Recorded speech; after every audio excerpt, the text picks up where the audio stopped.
रामभद्राचार्य का जीवन परिचय। आज हम बात करेंगे रामभद्राचार्य का जीवन परिचय के बारे में। जगत गुरु रामभद्राचार्य का जन्म मकर संक्रांति के दिन 14 जनवरी 1950 को ब्राह्मण परिवार शांति खुर्द गांव जौनपुर जिला उत्तर प्रदेश में हुआ था। जगत गुरु रामभद्राचार्य का बचपन का नाम गिरिधर रखा गया था। जगत गुरु रामभद्राचार्य की माता का नाम श्रीमती सच्ची देवी मिश्रा और उनके पिता का नाम श्री राजदेव मिश्रा था। दादाजी भी थे जिनका नाम पंडित सूर्यबली मिश्रा था। उनकी मौसी थी जो कि मीराबाई की सबसे बड़ी भक्त थी। उन्होंने मध्ययुगीन भारत में अपनी रचनाओं में भगवान कृष्ण को संबोधित करने के लिए गिरिधर नाम का प्रयोग किया था। जगत गुरु रामभद्राचार्य जी जब 2 महीने के ही हुए थे उसी उम्र में आँखों की रोशनी चली गई। उनकी आँखों में ट्रेकोमा नाम की बीमारी हुई थी। 24 मार्च 1950 को पता चला और गांव में इलाज की अच्छी व्यवस्था न होने के कारण उनकी आँखों का इलाज नहीं हो पाया। उनके घर वाले श्री गिरिधर जी को लखनऊ के किंग जॉर्ज अस्पताल में भी ले गए थे, जहां उनका 21 दिनों तक आँखों का इलाज चला। उनका काफ़ी दिनों तक इलाज चला लेकिन उनकी आँखों की दृष्टि वापस नहीं लौटी। उस समय श्री गिरिधर जी 2 महीने के थे। तभी से जगत गुरु रामभद्राचार्य अंधे हैं।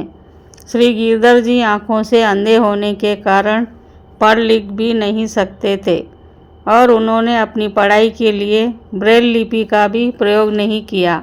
उन्होंने अपने जीवन में जो भी सीखा है सुनकर सीखा है और शास्त्रियों को निर्देश देकर रचना किया करते थे। स्वामी रामभद्राचार्य के बचपन की दुर्घटना की बात है। जून 1953 की जब स्वामी भद्राचार्य के गांव में एक बाजीगर बंदरों के नृत्य का शो करने आया था और उसी शो को भद्राचार्य जी देखने गए थे। एकदम वहां खड़े बालक सभी भागने लगे। उनके साथ गिरिधर जी भी भागने लगे और उसी समय गिरिधर जी के साथ एक घटना घटी। वे बालक एक सूखे कुएं में गिर गए थे। काफ़ी समय तक उस कुएं में फंसे रहे। उसके बाद वहां से एक लड़की गुजर रही थी। उसने गिरिधर जी की आवाज़ सुनी। फिर उसने देखा कि वह बालक फंसा हुआ है। उसने उनकी मदद की और कुएं से बाहर निकाल लिया और इस प्रकार गिरिधर जी की जान बच गई। गिरिधर ने अपनी शिक्षा का प्रारंभ उनके दादाजी से की थी क्योंकि उनके पिताजी तो मुंबई में काम करते थे। उसके बाद उनके दादाजी ही उन्हें हिंदू महाकाव्य रामायण और महाभारत के कई प्रसंग और विश्राम सागर जैसी कई भक्ति रचनाएं सुनाया करते थे। और उनके बाद श्री गिरिधर ने मात्र 3 साल की उम्र में ही अपनी पहली कविता अवंती भाषा में लिखी थी। इस श्लोक में कृष्ण की यशोदा माँ कृष्ण को चोट पहुँचाने के लिए एक गोपी से झगड़ा कर रही है। श्री गिरिधर जी जब 5 साल के थे तभी उन्होंने अपने पड़ोसी पंडित मुरलीधर मिश्रा से मात्र 15 दिनों में ही भगवद गीता को याद कर लिया, जिसमें भगवद गीता के अध्याय और श्लोक संख्या के साथ कम से कम 700 श्लोक थे। जब गिरिधर मात्र 7 वर्ष के थे तभी उन्होंने अपनी दादाजी की मदद से 60 दिनों में ही तुलसीदास के पूरे रामचरितमानस को याद कर लिया था। उसके बाद उन्होंने 1957 में रामनवमी के दिन उपवास करते हुए संपूर्ण महाकाव्य का पाठ किया था और 52 साल के बाद 30 नवंबर 2007 को दिल्ली में मूल संस्कृत पाठ और हिंदी टिप्पणी के साथ एक धर्म ग्रंथ का पहला ब्रेल संस्करण किया। जब गिरिधर 11 वर्ष के थे तब उनके घर परिवार के एक शादी समारोह में जा रहे थे, लेकिन उस शादी समारोह में गिरिधर जी को ले जाने से मना कर दिया। इसका कारण तो यह मानते थे कि इनको ले जाना एक अपशगुन होगा। उस समय कहीं भी उनकी उपस्थिति को अपशगुन मानते थे क्योंकि वे बचपन से अंधे हो गए थे। अब जानते हैं जगत गुरु रामभद्राचार्य की शिक्षा के बारे में। श्री गिरिधर ने 17 साल की उम्र तक किसी भी स्कूल में जाकर शिक्षा प्राप्त नहीं की। उन्होंने बचपन में ही रचनाएं सुनकर काफ़ी कुछ सीख लिया था। गिरिधर के घर परिवार के लोग चाहते थे कि गिरिधर एक कथावाचक बने। उनके पिताजी ने गिरिधर को पढ़ाने के लिए कई ऐसे स्कूल में भेजने को चाहा जहां अंधे बच्चों को पढ़ाया जाता है, लेकिन उनकी मां ने नहीं जाने दिया। उनकी मां का मानना था कि अंधे बच्चों के साथ अच्छा व्यवहार नहीं किया जाता। उसके बाद गिरिधर ने 7 जुलाई 1967 को हिंदी, अंग्रेजी, संस्कृत, व्याकरण जैसे कई सब्जेक्ट को पढ़ने के लिए एक गौरीशंकर संस्कृत कॉलेज में प्रवेश ले लिया।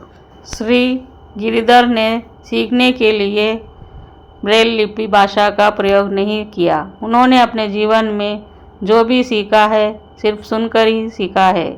उसके कुछ दिनों के बाद उन्होंने भुजंग प्रेमचंद में संस्कृत का पहला श्लोक रचा। बाद में उन्होंने संपूर्णानंद संस्कृत विद्यालय में प्रवेश किया। उसके बाद 1974 में बैचलर ऑफ आर्ट्स परीक्षा में टॉप किया और उसी संस्थान में मास्टर ऑफ आर्ट्स किया और 30 अप्रैल 1976 को विश्वविद्यालय में पढ़ाने के लिए श्री गिरधर को आचार्य के रूप में घोषित किया गया। मास्टर डिग्री कंप्लीट होने के बाद गिरधर ने अपना जीवन समाज सेवा और विकलांग लोगों की सेवा में समर्पित कर दिया।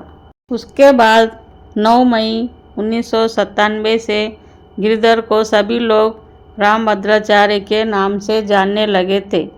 श्री गिरधर ने 19 मई 1983 को वैरागी दीक्षा ली। इस समय गिरधर राम भद्रदास के नाम से जानने लगे थे। उसके बाद 1987 में रामभद्रदास ने चित्रकूट में तुलसी पीठ नाम से समाज सेवा और धार्मिक संस्थान की स्थापना की। अब जानते हैं जगत गुरु रामानंदाचार्य का पद कब मिला। 24 जून 1988 में रामभद्रदास को काशी विद्वत परिषद द्वारा तुलसी पीठ में जगत गुरु रामानंदाचार्य के रूप में चुना गया।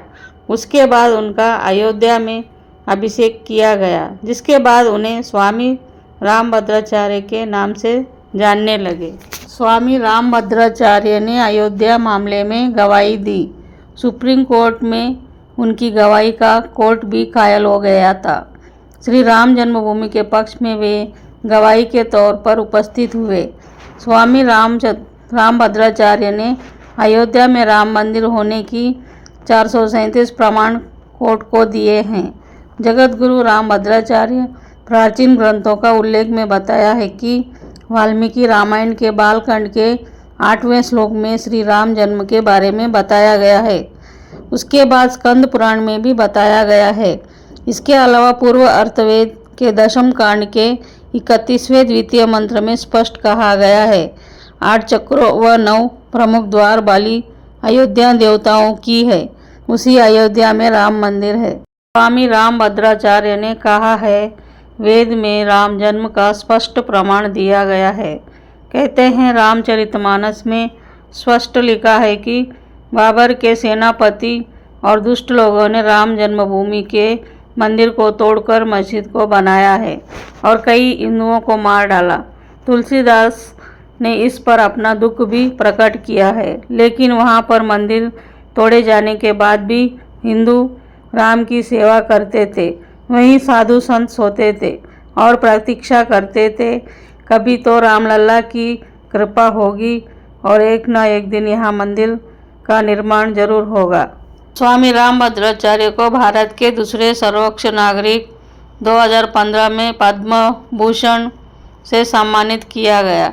इसके अलावा स्वामी रामभद्राचार्य जी को कई नेताओं के द्वारा सम्मानित किया गया, जैसे कि इंदिरा गांधी, डॉक्टर APJ अब्दुल कलाम और भी कई राज्य सरकार के नेताओं के द्वारा सम्मानित किया गया है। स्वामी रामभद्राचार्य चित्रकूट में तुलसी पाठ नामक धार्मिक स्थल और सामाजिक सेवा संस्थान के संस्थापक है। जगत गुरु रामभद्राचार्य चित्रकूट में रहते हैं। अगर आपको मेरा वीडियो पसंद आता है तो मेरे चैनल को सब्सक्राइब कीजिए और मेरा वीडियो देखने के लिए धन्यवाद।